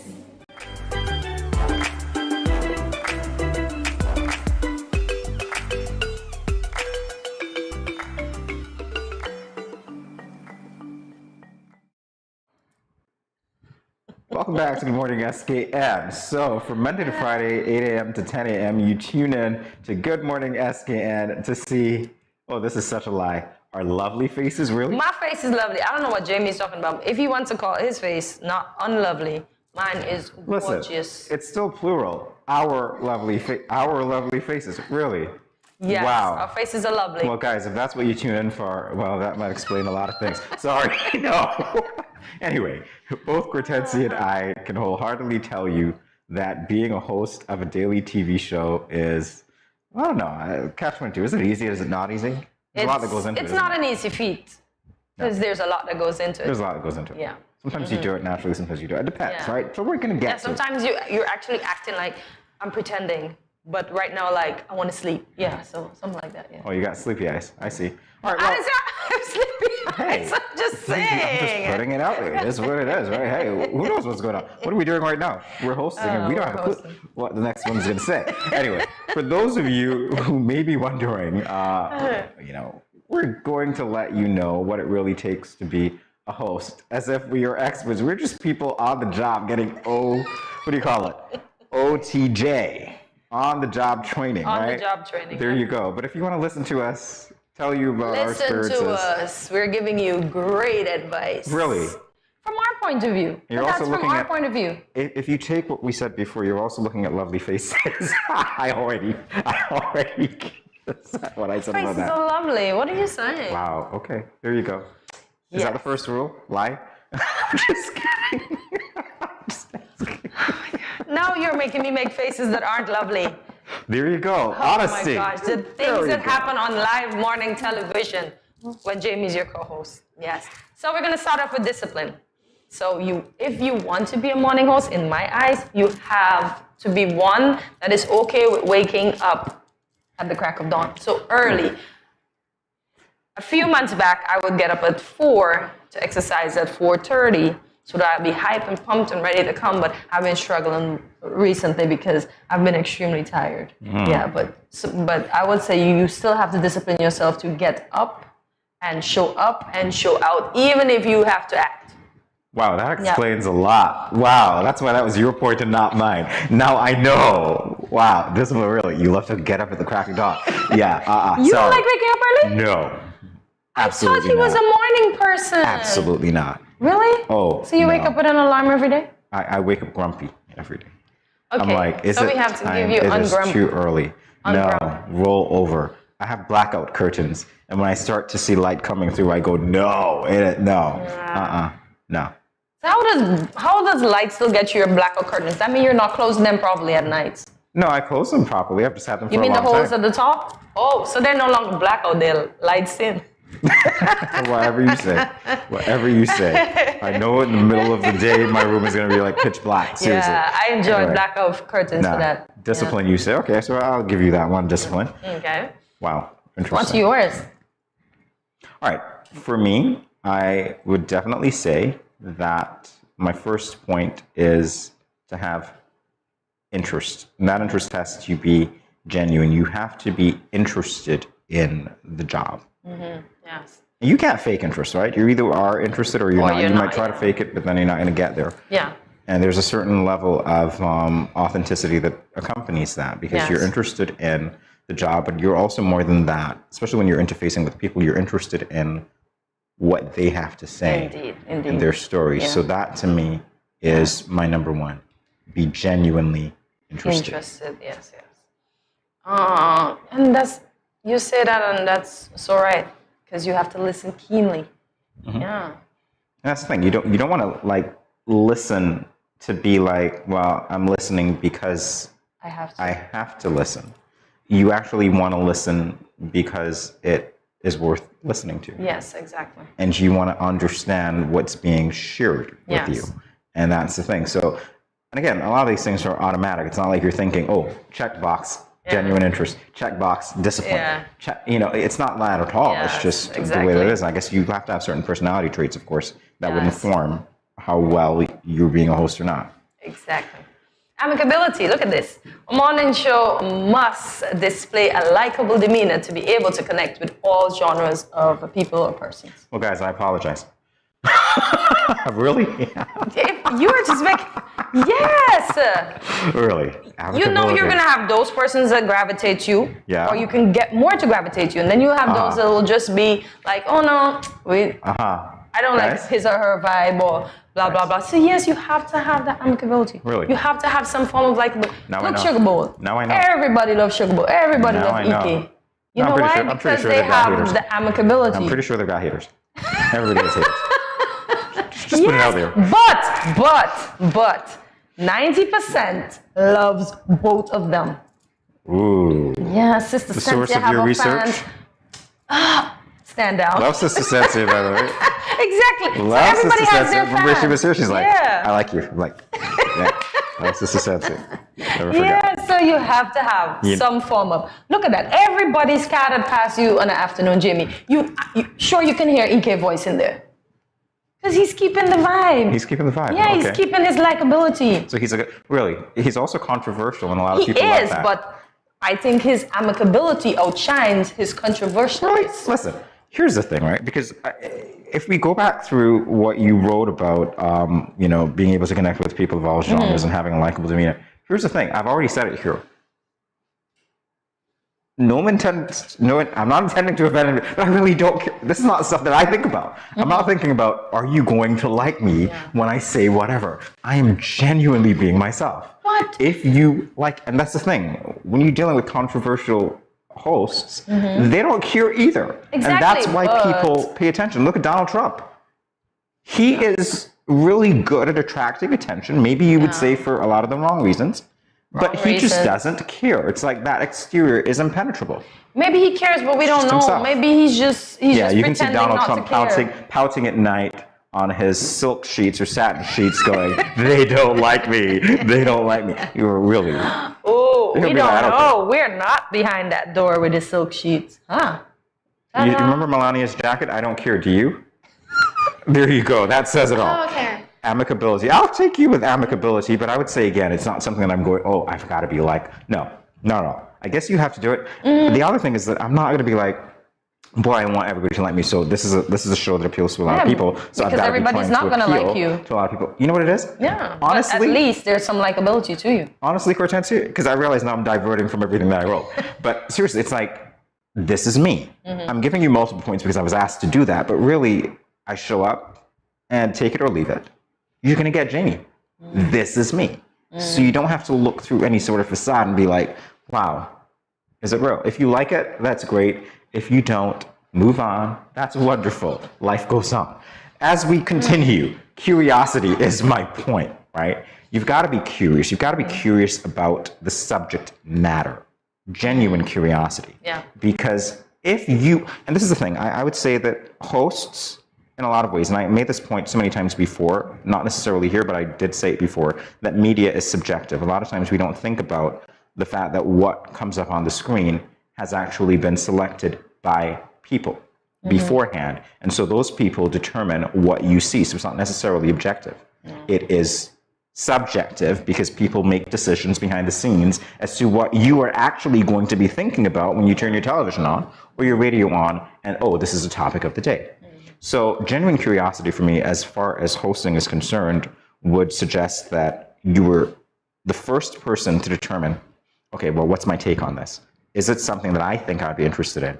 And therefore, if I'm interested in it, how would I convey it so that other people might be interested in it?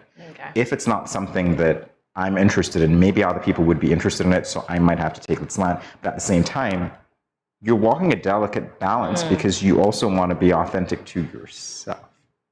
Indeed. So curiosity is important. Yeah. It's not going to kill you. Not at all. And it ties in with research. As a morning host, you must be knowledgeable regarding the topics being discussed. This requires research. This keeps our morning audience engaged, some of whom might just be turning over. What Jamie talking about? What Cortensia talking about? That's if they care. They care. We know you care, GMS Can Nation. So you said research. And that's research. Yeah, Because research. it won't hurt to know, so that the conversation can even be one of depth. So we can go in depth. Maybe somebody, I didn't know that. I thought you said the conversation would be one of death. Sorry. No, in depth. Well, we've done that before. Just saying. Oh my God. Just saying, Cortensia. Yeah. All right. So research, that's yours. I'm going to take skill because this is what I said. You need to have skill. And again, these are things that might very well be your skill sets. You'd be surprised because hosts have come from so many different walks of life. So they take skills that they learned in one area and they apply it. And sometimes you never know exactly how things are going to work together. You're just taking your experiences and all of a sudden it's like it's on autopilot. It's automatic. It's like, I can pull from that. This is what I'm going to do. And it just clicks. But there's a certain level of skill that you, I think, would develop and or need in order to be a successful host. And part of that is the ability to read people and predict what actually people are going to care about. Right? Yeah. So the skill. I guess I'm just hospitable. Possess the skill of putting nervous guests at ease. And most times we do get that compliment thereafter, like, I came in nervous, but they made me feel comfortable and it went well. So yeah. So we're hospitable. Yeah, that's what we do. We are. Yeah. Okay. We are that's good to know. Wow. Okay, great. All of us in the office, from beginning to the host, we're hospitable. I see. Yes. Okay. Hospitable. Oh, really? Yeah. I'm waiting for that one guest to give me the line that was in the sitcom Sybil. When this guy was staying over in her house, he said, "Thank you for your hospitability." It's like, that's not a word, dude. Hospitability. Hospitability. Hospitability. Okay, there you go. Anyway, Well, yeah. it's a comedy. That's why you said it. Well, I listen. The look, right? I couldn't stop laughing for days. In any event, okay. So I say preparation. You said research. I say preparation. Preparation is important because here's the thing, right? In life, you've got to prepare because it's a blueprint that you've got to follow. While you're waiting to adapt to things, you still want to know where you're going, because if you are the guide for people, you're literally steering a ship. If you don't know where you're going, how on earth do you think that you would be able to convince other people to follow you? Guess what? It's not going to happen. They're going to see through the crap. Yeah. So preparation is key. Yeah. So you got to know where you're going. Yeah, we don't. So cut the crap. You don't want sinking ships and have people. No, just hit the iceberg and that's it. Oh no, this is not the Titanic. You're kidding? We're not impenetrable? Just keep moving. Enthusiasm, yes. Oh, that. Possess the ability to participate in various activities on screen with enthusiasm and not say that your host hit your hand. Really? No, that's the same thing. I was enthusiastic about declaring you a cheater. I was really enthusiastic about doing that. Cool. So you need Not enthusiasm, cool. obviously, because I think, to pick up on your point, I think it's important to understand and have a good read of who is viewing. And this is one of the things, because I guess it goes back to my earlier point. It's like, while you want to please everybody, and while you know your demographic, it's still a business. So you want to make sure that people are, listening to what you have to say, and it touches on everybody. There is a subtle line between trying to reach everybody with everything and or doing particular things. Well, it's like specialists, for instance. You know what I mean? It's like a general practitioner versus a cardiologist or whatever. So which one of those are you going to be? And so it does speak to whether you are able to go more in depth and connect on a particular level with the people who are looking, or you're just trying to touch and go. And effectively, I don't know, maybe you get people, maybe you don't hold them, maybe you hold them more. It depends. It's formula, I suppose. In any event, let's talk creativity. You've got to be creative. You've got to find new ways to deal with people. You've got to find new ways to deal with hard issues as well, because it doesn't mean that because you're a host that everything is going to be hunky-dory, great topic to talk about that makes you smile. But it does mean that if it's important enough for you, you're going to be creative enough to find ways to deal with even difficult topics and make it engaging so that the people on the other side of the screen are going to keep coming back. Yes, indeed, you are correct. And then I think lastly, we deal with self-esteem. So you must be comfortable in your own skin and maintain one sense of self whilst being able to accept criticism. Oh, that's what that is. Okay. Yeah. Water off the duck's back. Huh? Water off the duck's back. As you would say. Because you've got to be, no, honestly, you've got to know. Because if you were being your true self, you would appreciate whether, that criticism comes from, a good place. And okay, you will internalize it. And not everybody is willing to accept criticism, hosts or otherwise, because it's like, well, this is my product, and I might be, hey, this is my product, so I think it's whatever, and so don't you dare criticize it.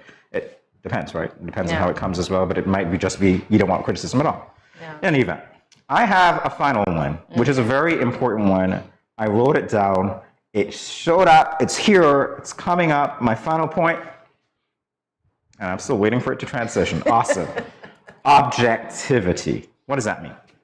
That means that we all have our own biases. And if you were going to be a host, if you were going to present information to anybody at any point in time, you've got to cut through your biases. I call people out on a regular basis when I look at television. Hey, I called you out off here. I call people out on a regular basis when I see people coming with their biases and projecting onto the public their viewpoints, and so a story takes a particular slant because, well, I'm biased and I see it this way, so I don't want anybody else to see it the other way, or I'm uncomfortable with saying this, so let's look at it that way. Cut the crap. We have a lot of people who speak, who ask questions that they already know the answers to because it reflects their favor for a political party, their favor for a political group, whatever it is. Be objective. I don't like it. And I have said that repeatedly. I'm going to come here again. Guess what? I will be objective. If I'm not going to be objective, I'm going to leave. because you're dealing with all sorts of people, and you have to appreciate that while you might not agree with something, you ought to at least present it in a way that allows people to make an informed decision about what you're saying. So don't tell me that X is the only one to pick up that cup when you know 5 years ago that cup was already taken by Y, but Y is one that you support today. And so it's just X that you're focusing on is not doing anything at all. Cut the crap. I'm not having it. So on that note, we will cut for a short commercial break and we'll be right back. It's been 6 months now and Glenn hasn't been working. His attitude has completely changed and he's been leaving the house every day for hours and liming with his friends and coming home drunk and causing confusion. Gloria, this is what you cook today? This is not enough food for a big man like me. But Glenn, it's been 6 months now. You haven't given me any money to shop for food. Okay, so what you want me to do if my boss ain't called me out for work as yet? Look for a different job now. What you just said to me? Get a next job. What? Help!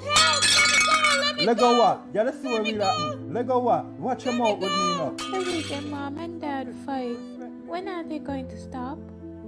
Domestic violence is not just physical, it's mental, emotional, economical, and psychological. If you, your friend or family member is being abused, you can contact one of the numbers listed below for help.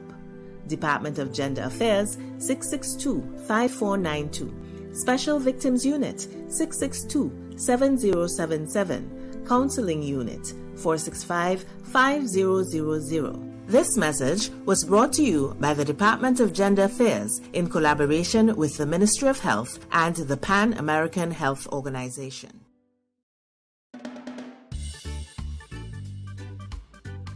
Children, how can you tell a tsunami coming? Teacher me. Sammy? My mother said when uncle jump in the pool and the water spoosh out, that's how you tell a tsunami coming. Settle down, children, settle down.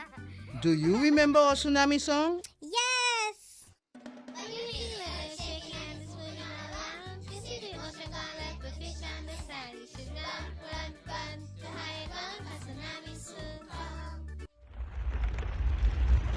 Mommy, Uncle not here and the other shake. Hush your mouth. Daddy, Uncle not here and the sea gone. Who cares? You don't see all them free fish? Quick, give me the bag. This is how you tell a tsunami a come. Teacher says so. I would have failed in school, you know. Sammy, come, let me go. They would have failed anyhow. Let me run, see Sammy.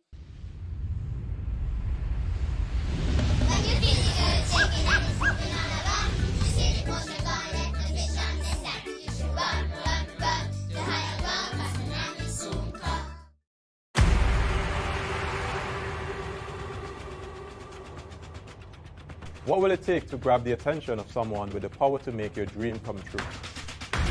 7 hopeful entrepreneurs in search of the finances necessary to take their ideas to the next level. This is their lives, right? This is their business. 4 savvy business owners ready to make a pragmatic investment. You can't help people if you can't help yourself. First, you make the dollar and you give the dollar. Why you take your business offline? I really feel that you need to do a little bit more research. Very knowledgeable. Super knowledgeable. You have a great idea and a great concept. I think you'd be snapped up by Disney. If you have a job someplace, it means that if something is not working, you can walk away. Who will invest? Let's do this. Let's do this. Thank you. And who will be sent home with nothing? I am your host, Kevin Hope.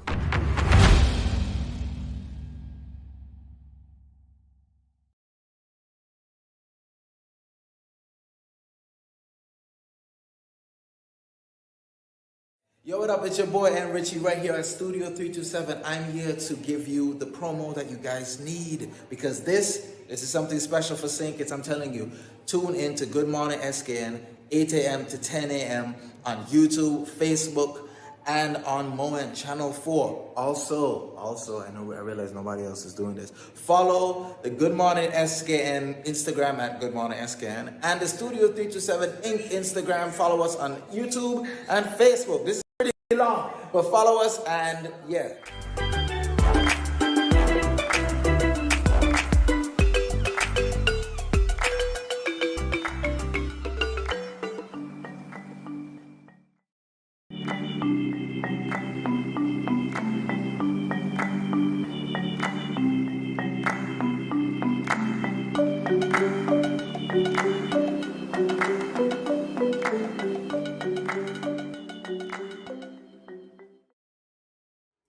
Yesterday, in honor of World Tourism Day, we had the honor of speaking with Daniel Taylor-Williams.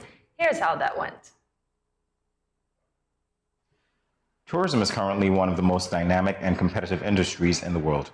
It requires every country to have the ability to adapt constantly to tourists' changing needs and desires, as the tourist satisfaction, safety, and enjoyment are mainly the focus of tourism businesses. Today, September 27th, is being internationally celebrated as World Tourism Day. Daniel Taylor-Williams, the Assistant Secretary in the Ministry of Tourism, is here to speak to us on this international observance. Welcome to GMSKN. Good morning, and thank you for having me. Well, it's a pleasure indeed to have you. Let's start the conversation this way. Tourism Day, World Tourism Day, is that something that's observed here in St. Kitts and Nevis, and if so, how? Yes, it's not a big celebration, but we do mark World Tourism Day annually, where the Minister of Tourism would always give a speech focused on the theme that has been chosen for World Tourism Day. And that has been done for us. So why isn't it marketed, let's say, to make us Kittitians and Division aware of it so that we can pour more into tourism? I'll say it like this. Many years ago, one of the things we would have done when Tourism Month was celebrated in October each year, we would launch it on September 27th, celebrate in October, and end in November, because actually November 2nd, I think, is Caribbean Tourism Day. So those are things we are mindful of, because we end up being between. Now we celebrate Tourism Month in November to be in sync with the celebrations in the Caribbean region. So you want to save some of the activities for Tourism Month, but we still want to acknowledge what is being celebrated globally, because we are a part of it. All right, so as a tourism professional, I want to ask you what your thoughts are on the theme this year, Rethinking Tourism. For me, it is very timely and it is unavoidable, because for us, 2020 was the great reset. We're hearing a lot of re's. We begin giving another chance to do again. Yes. Many of us, just before the 2020 pandemic, would have heard the new term, over-tourism, where people were becoming angry in Barcelona, for example, about the amount of tourists on the streets, on the beaches. The locals could hardly get around. And so those are things that will come into mind. And when we think that is far-fetched for St. Kitts, in terms of over-tourism and the impact of the number of tourists coming to the destination, I recall a telephone call which I had received from a local one day. He was so upset because everybody was stopping at the Bottle Tree in Old Road. All the taxis were stopping, but as you know, that would create a bottleneck. So he's angry at the tourists.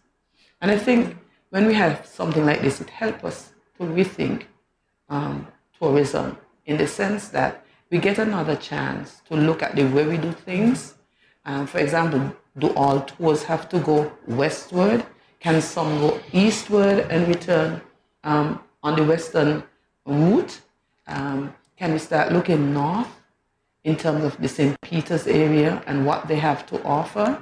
It also gives us an opportunity to innovate.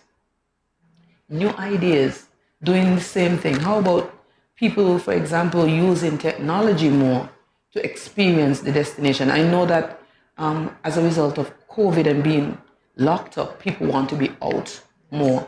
They want to experience local things. They want to sit with locals, do like the locals. And so we have that opportunity as well. So we don't have to always be on the main road. We can do things off the beaten track. We can do more hiking, because then you're out in nature. And this gives us the opportunity to rethink the way we've been doing it. Is it necessarily the best way? And if it's not, what can we do different? Also, it gives us a chance to think about the size and the numbers. Some persons, for example, talk about the numbers of cruise passengers. We celebrate 1 million cruise passengers. We celebrate the fact that, for example, on a given cruise ship day, when we have 4 vessels in port, we have over 16,000 people in St. Kitts, sometimes more. But Bastia is only 12,000 persons. we're now bringing in an additional amount of persons. You look at the population of Nevis, for example. Nevis is about 12,000 persons, but you're bringing in 12,000 additional persons into St. Kitts in one day. Can our infrastructure take it? Can our health services, for example, take it? What if there was some kind of incident? So it gives us the opportunity now as we rethink and prepare for the bounce back. We are in the midst of the bounce back of tourism.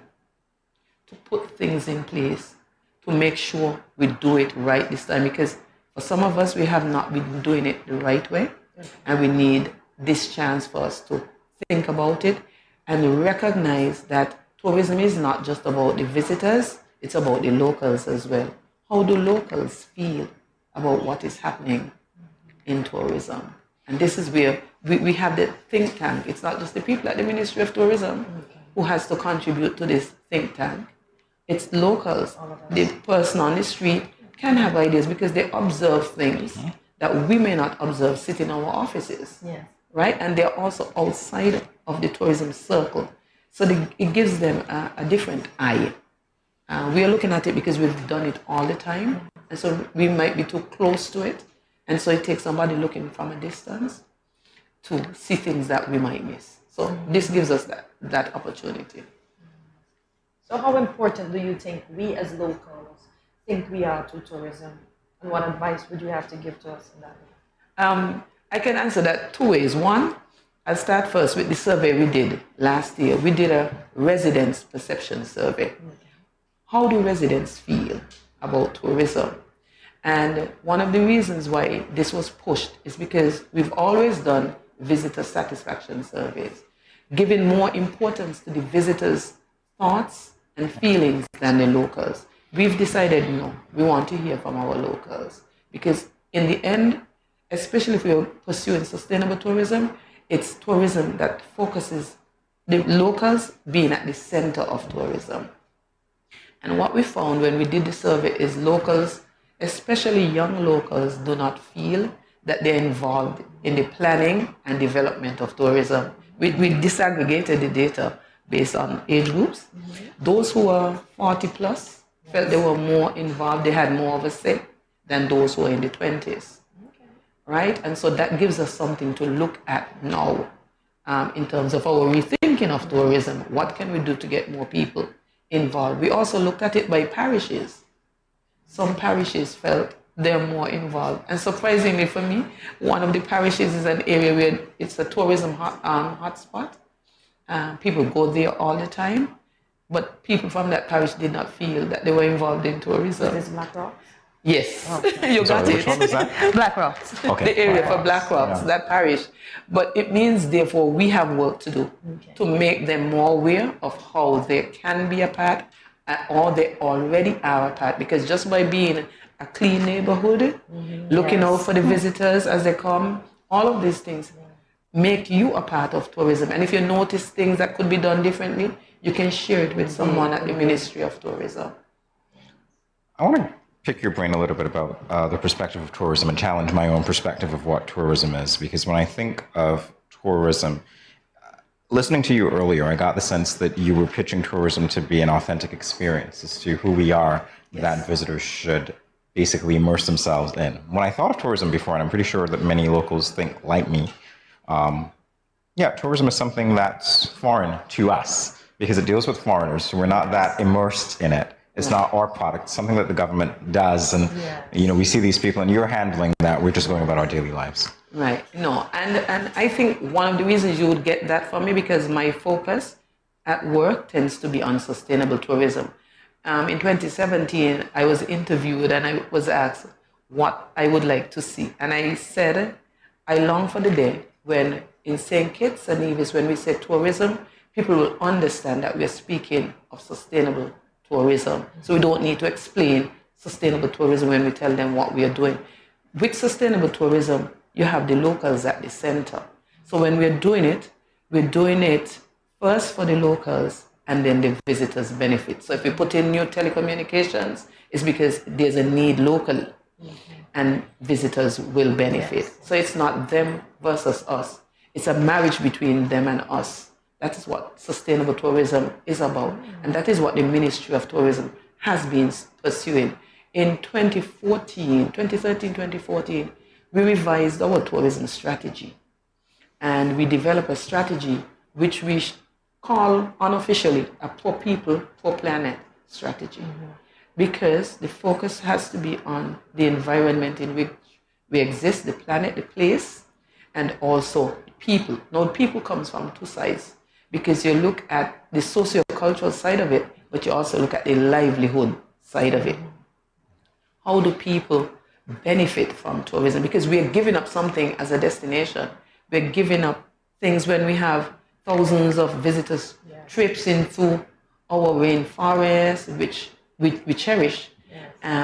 We're giving up something. So what do we get back in turn? It's not always necessarily cash, but sometimes the cash that comes in helps government to put things in place to support us, right? So all of us are essentially a part of it, and we should do what we can for us to treat each other well, because then it makes it easier for us to treat foreigners well. And we also have to get away from this idea that visitors and tourists are only light-skinned people. I recently had an experience with some children, and I also shared with them. We had our annual green tourism camp, and I was telling the children about domestic tourism. COVID also made that more highlighted for us, because we didn't see it. If you went to spend the weekend in Sandy Point, and it doesn't have to be at a hotel, in Sandy Point, you're away from where you live and work for more than 24 hours, you are a tourist, because you would be spending in that destination. It's a smaller destination. People also have to understand as well, when we say destination in tourism, it doesn't mean a country or an island, because within a country you can have several destinations, plus the entire country also being a destination, right? So you go and spend the weekend by your grandmother. That's not where you normally live or work, and you're there for longer than 20. You're a domestic tourist. Right. So you don't have to be rich, you don't have to be light-skinned to be a tourist. You can be a tourist, and for us, it's even more interesting. You can go to Nevis, which is a totally different island. I mean, so you're a tourist, right? What would you want as a tourist when you go to Nevis? You want them to treat you well. So it's the same thing. People who are coming and spending way more money than a boat ride to Nevis want to have that warm, welcoming experience. Well, you've given us a lot of food for thought. We're going to take a break, and we're going to continue this conversation in a moment. Stay tuned, everyone.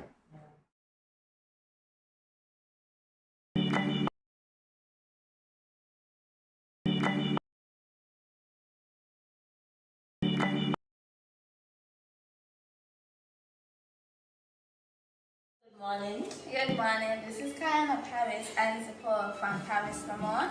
And we want to encourage y'all to sign on to Good Morning SKN every morning from 8 to 10 at Studio 327. Thanks.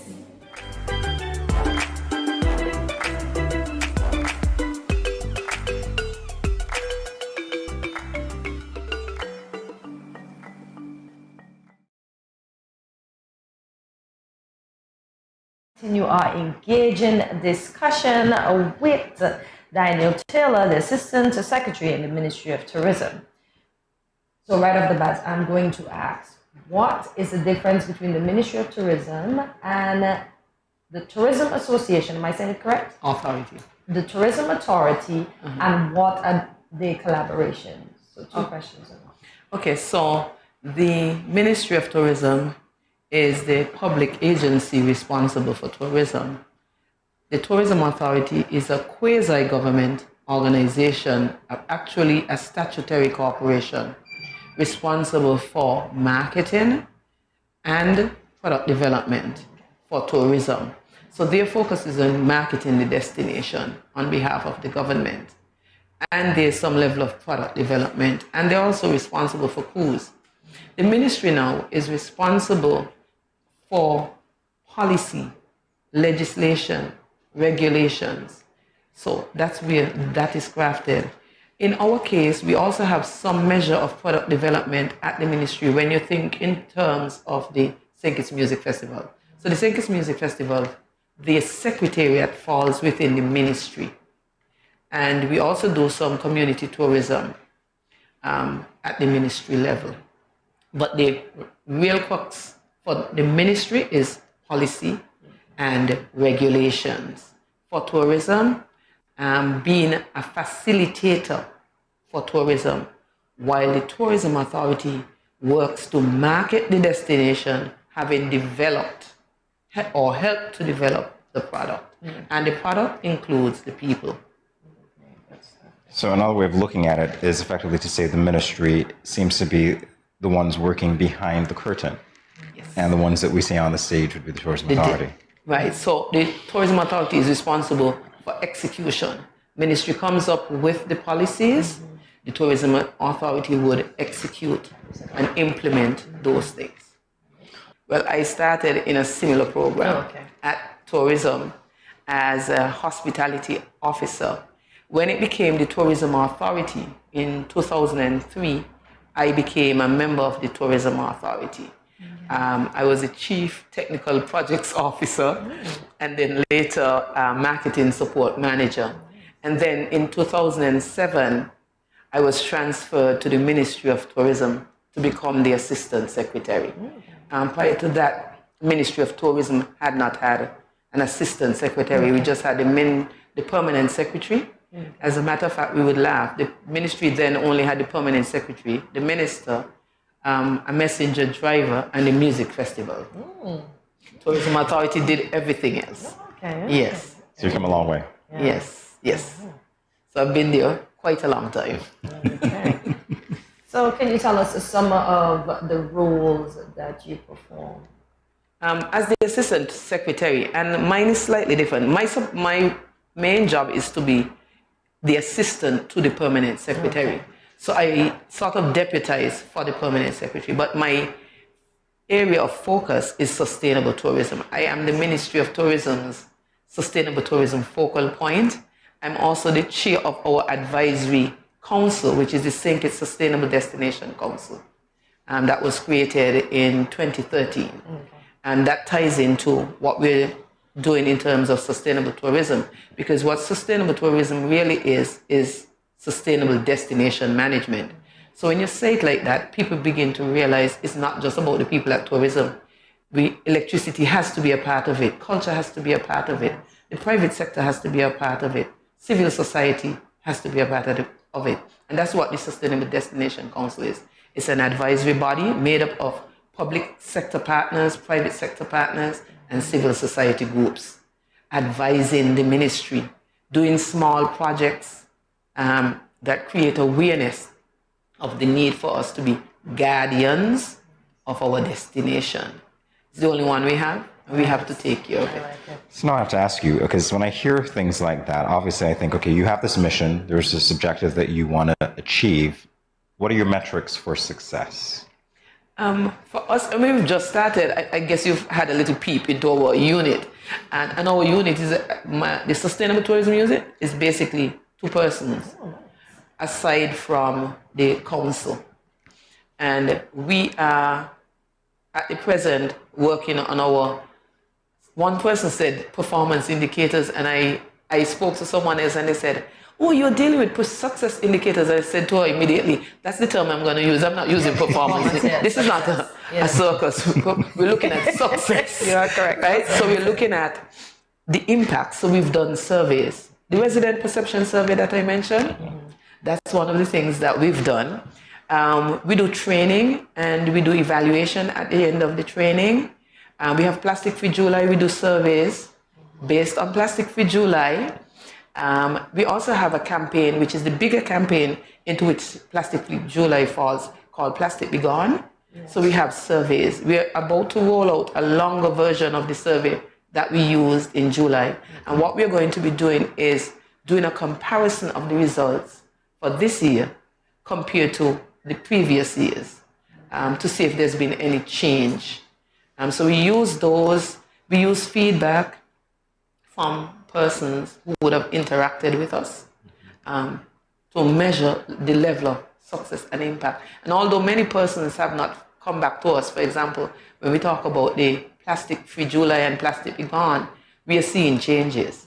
And we can attribute some of it to our consistent messaging about the need for us to reduce single-use plastics. I know there's a global push for the reduction, but I do believe we have had some influence in locals moving to use paper straws, for example. We've also done stuff like selling reusable bags. Well, we didn't sell those. We asked for a donation. And why I say that, the actual cost is not the price we charge, because we were using the opportunity to raise funds for the Heart of St. Kitts Foundation, which is a foundation we intend to raise funds to give back to community projects that meet our objectives.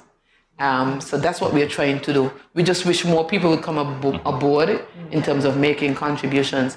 We also have a sustainability charter, and we are encouraging businesses. And at first we were saying tourism businesses, but to be true to form, all businesses in St. Kitts are tourism-related businesses. So we're encouraging businesses to come on board and take up these best practices so that they can become more sustainable. Those are things we...